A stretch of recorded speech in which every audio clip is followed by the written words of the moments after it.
കർണാടകയിൽ മലയാളി വ്യവസായിയെ കൊള്ളയടിച്ചു. കാറിൽ കേരളത്തിലേക്ക് വരുന്നതിനിടെ കവർച്ചാ സംഘം തട്ടിക്കൊണ്ടുപോവുകയായിരുന്നു.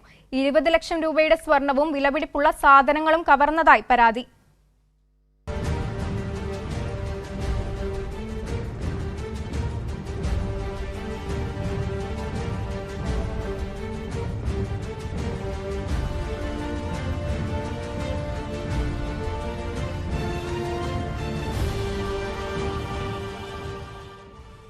കർണാടക സൂറത്കലിന് സമീപം ബൈക്കമ്പാടിയിലാണ് സംഭവം.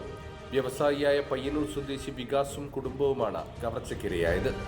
മഹാരാഷ്ട്രയിൽ വിവാഹത്തിൽ പങ്കെടുത്ത് മടങ്ങുകയായിരുന്നു വികാസും കുടുംബവും. 3 കാറിലായാണ് കവർച്ചാ സംഘം എത്തിയത്. പിന്തുടർന്ന് വാഹനം കുറുകെ നിർത്തി തടഞ്ഞു. തുടർന്ന് വികാസിനെയും കുടുംബത്തെയും കാർ ഉൾപ്പെടെ തട്ടിക്കൊണ്ടുപോവുകയായിരുന്നു. സംഭവത്തിന്റെ CCTV ദൃശ്യങ്ങളും പുറത്തു വന്നിട്ടുണ്ട്. വികാസിന്റെ ഭാര്യയുടെയും മകന്റെയും ആഭരണങ്ങൾ കവർന്ന ശേഷം വഴിയിലിറക്കി വിട്ടു.